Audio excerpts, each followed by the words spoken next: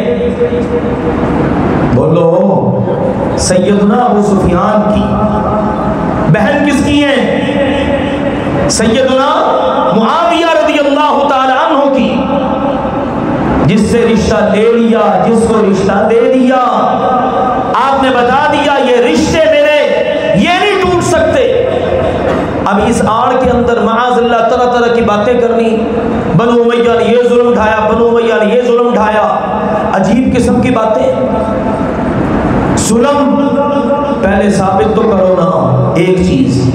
دوسری بات یہ ہے، جب وہ جن پر ظلم ہوئے ہیں وہ خود ان کے ساتھ ہر طرح چلنے کے لیے تیار ہیں، بقول تمہارے کہ ان پر ظلم ہوئے، وہ نہیں مان رہے گھر والے کہ ہم پر کوئی ظلم ہوا ہے. آج ہماری حیثیت ہی کیا ہے؟ اگر ہمارے اوپر کوئی ظلم ڈھائے، ہم کٹنا مرنا گوارا کر لیتے ہیں، پر اس کے ہاتھ میں ہاتھ دینا گوارا نہیں کرتے. کیا سیدنا حسن رضی اللہ تعالیٰ عنہ معاذ اللہ اتنے ہی رہ گئے تھے کہ بنو امیہ ظلم ڈھا رہے ہیں اور معاویہ رضی اللہ عنہ کے ہاتھ میں ہاتھ دے کر صلح کر رہے ہیں، ان کو اپنا امیر تسلیم کر رہے ہیں؟ کبھی سوچو تو صحیح. یزید کو بڑا برا بلا کہتے ہیں. اب آگ تو اسی بات کی لگی ہوئی ہے کہ اگر یہ بل منظور ہو کر قابل عمل بن گیا تو پھر صحابہ کی حرمت پر کوئی آنچ نہیں آئے گی، کوئی بدزبانی نہیں کرے گا، کوئی پکڑا گیا تو اس پر مقدمہ درج ہوگا اور وہ بدبخت 10 سال کے لیے جیل کی سلاخوں کے پیچھے ہوگا۔ اب ڈر اسی بات کا بھی، اگر کسی کو ڈر ہی نہ ہو، قرآن تو میں یہ بتاتا ہے کوئی غیر مسلم بھی ہو نا، اس کے مقدسات کا بھی احترام کرو، اس کے جھوٹے خدا کو بھی گالی نہ دو، قرآن تو ہمیں یہ بتاتا ہے۔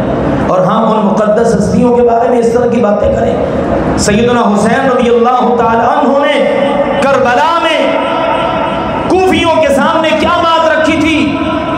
مجھے جانے دو، میں جانا چاہتا ہوں دمشق، وہاں پر جا کر، شام میں جا کر، وہاں میں یزید کے ہاتھ میں اضع یدی فی یدہ، میں اپنا ہاتھ اس کے ہاتھ میں دے کر بیعت کرنا چاہتا ہوں۔ جائیے اٹھائیے ساری کتب، شیعہ کی بھی اٹھا لیں، سنیوں کی بھی اٹھا لیں، اس میں یہ واقعہ، یہ بات موجود ہے۔ اب اگر انہیں ظلم ڈھائے تھے تو پھر ان کے ساتھ اس طرح کے معاملات کرنے کی کیا ضرورت تھی؟ آؤ میرے عزیزوں سمجھو، ایسی کوئی بات نہیں جو پکچر آج پیش کر دی گئی، جھوٹے واقعات، من گھڑت واقعات کو بنیاد بنا کر، ایسا نہیں۔ ہم سلام پیش کرتے ہیں ان لوگوں کو جنہوں نے یہ بل پیش کیا اور منظور کروایا۔ اس بل کو قابل عمل ہونا چاہیے۔ اگر ہر کلمہ پڑھنے والا مسلمان، بلکہ صرف مسلمان ہی نہیں، ہر انسان کی عزت ہے، احترام ہے اسلام میں، پھر صحابہ کرام کی قدر و منزلت تو بہت آگے ہے۔ اور دوسری بات، یہ جو جڑا والا میں ایک واقعہ پیش آیا ہے، عیسائی کمیونٹی، دو پہلو ہیں۔ پہلا پہلو یہ، انہوں نے قرآن پاک کی گستاخی کی، اس کی پکچرز آ گئی ہیں، ایسی حالت ہے، ایسی صورتحال ہے، ایسی گستاخی ہے، ناقابل بیان ہے، ایسے کرداروں کو قرار باقی سزا ملنی چاہیے۔ اور پھر اس کے مقابلے میں مسلمانوں کی طرف سے جو رد عمل ہوا، اس کی کسی طرح حوصلہ افزائی نہیں ہو سکتی۔ انہوں نے گستاخی کی تو اس کے مقابلے میں قانون کو ہاتھ میں لینے کی اجازت نہیں ہو سکتی۔ گرجوں کو جلا دینا، گھروں کو جلا دینا، نہ بچوں کی پرواہ، نہ عورتوں کی، میرے عزیزوں اسلام اس بات کی اجازت نہیں دیتا۔ سیدنا نبی اکرم صلی اللہ علیہ وسلم کی زندگی دیکھیے، آپ نے کہا عیسائی ہمارے بنسبت یہودیوں کے قریب ہیں، اگر ہماری رعایا میں آ گئے ان کو ہر قسم کا تحفظ ملے گا، ہاں اگر کسی قسم کا وہ خلاف شریعت، خلاف قانون کام کریں گے تو قانون کے مطابق ان کو سزا ملے گی۔ سیدنا عمر رضی اللہ تعالی عنہ نے جو اپنی رعایا اور اپنی سلطنت کا قانون بنایا، اس کو بھی دیکھ لو، غیر مسلموں کے باقاعدہ حقوق ہیں، تو یہ دونوں طرف سے معاملہ بالکل ٹھیک نہیں ہے، انتہائی قابل مذمت ہے۔ آنے والی ملنے والی صحیح خبروں کے مطابق، وہاں چونکہ ہمارے اپنے احباب بھی موجود ہیں، انہوں نے ذکر کیا کہ عیسائیوں کی طرف سے 3 افراد ہیں جن کی طرف سے گستاخی کا ہوا معاملہ، اور وہاں پر جو اے سی ہے اس وقت کا سٹنگ، وہ بھی عیسائی ہے۔ اس کے پاس کیس گیا تو اس نے پولیس کو روک دیا کہ ان کو گرفتار نہیں کرنا۔ اب اس کو بھی پوچھنا چاہیے کہ اس نے ایسی حرکت کیوں کی؟ بر وقت کارروائی ہوتی تو اتنا نقصان نہ ہوتا۔ پھر مسلمانوں کی طرف سے اتنا خوفناک رد عمل۔ بہرحال دوسروں کی عبادت گاہوں کا خیال رکھنا، دوسروں کے گھروں کو خیال رکھنا، یہ نہیں ہے کہ اگر کسی ایک بندے نے، 2 بندوں نے، 4 بندوں نے حرکت کی ہے پوری کی پوری آبادی کو آگ لگا دو۔ ایسا شریعت کے اندر بالکل اس بات کی اجازت نہیں ہے، اور کسی کو اس بات کی اجازت نہیں ہے کہ وہ قانون اپنے ہاتھ میں لیتا پھرے۔ تیسری اور آخری بات میرے عزیزوں، محرم کا مہینہ اختتام کے قریب ہے، آگے مہینہ شروع ہو جائے گا سفر کا۔ سفر کے مہینے میں ہمارے مسلمانوں میں بہت ساری باتیں مشہور ہیں، منحوس مہینہ ہے، آسمان سے آفتیں اترتی ہیں، اور جناب اس میں مٹی کے برتن توڑ ڈالو، اور طرح طرح کی یہ مختلف عبادات ہیں، یہ کرو، یہ رسم و رواج ہے، یہ کرو، آخری جو چہار شنبہ بدھ ہے اس کو جناب یہ پکاؤ اور اس کو تقسیم کرو، اور یہ تعویذ ہے یہ باندھو تاکہ بلاؤں سے بچ سکو، اس میں شادی نہیں کرنی۔ یہ سارے کے سارے اعمال غیر شرعی ہیں۔ ہمارے پیارے نبی اکرم صلی اللہ علیہ وسلم نے فرمایا، لوگوں لا عدوى ولا طیرہ ولا ہام ولا سفر، یہ بیماریوں کے متعدی ہونے کا تصور، اس کو بیماری لگی ہے مجھے بھی نہ لگ جائے، اس کو لگی ہے مجھے بھی لگ جائے گی، اس سے دور رہو۔ یہ بیماریاں ایک دوسرے سے لگنے کا تصور ختم کر دو۔ یہ پرندوں سے بدشگونیاں لینا، یہ طرح طرح کے انداز کو منحوس سمجھنا، اس کی بھی اجازت نہیں۔ الو بیٹھ گیا، کبا بیٹھ گیا، کالی بلی آگے سے گزر گئی، مسلمان کا عقیدہ اتنا گرا پڑا نہیں ہوتا، اس سے ڈر گیا جی کالی بلی گزر گئی، صبح صبح دکان پر ادھار لینے آ گیا، سارا دن ہی کاروبار نہیں چلا۔ معاذ اللہ، کیسا عقیدہ ہے؟ کاروبار چلانے والا کون ہے؟ کون ہے؟ اللہ ہے۔ نفع نقصان کا مالک کون ہے؟ ہم نے سمجھ لیا پتہ نہیں ہماری چھت پہ آ کے بیٹھنے والا کبا ہے نفع نقصان کا مالک، پتہ نہیں وہ الو ہے، الو ہی بنا رکھا ہے نا پھر ساری قوم کو۔ آئیے نکلیے اس دلدل میں سے باہر نکلیں۔ ہمارا عقیدہ بڑا پیارا ہے، بڑا خوبصورت ہے، کسی کے کچھ کر لینے سے کچھ نہیں ہوتا، جو کچھ ہوگا عرش بری سے ہوگا۔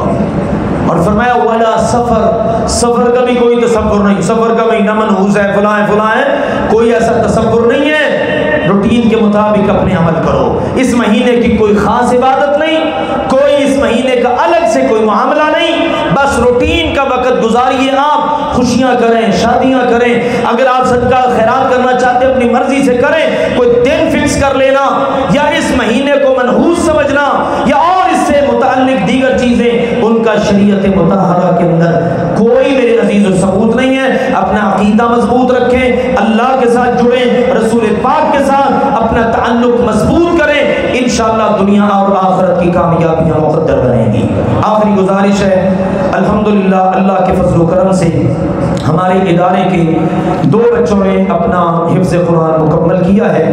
دونوں بچے ماشاءاللہ کلاس زید بن ثابت کے ہیں، استاذ محترم ہیں قاری وقاص رحمانی صاحب۔ ایک بچہ ہے حافظ عزیر افتخار، دوسرا بچہ ہے حافظ انس نواز۔ یہ 2 بچے ہیں ماشاءاللہ۔ ابھی انشاءاللہ نماز جمعہ کے بعد حسب ثابت یہ اپنا آخری سبق سنائیں گے۔ آپ سب سے گزارش ہے آپ پہلے کی طرح ہمیشہ کی طرح ان بچوں کا آخری سبق سن کے جائیے۔ اللہ آپ سب کو بہت برکت عطا فرمائے۔ وآخر دعوانا الحمدللہ رب العالمین۔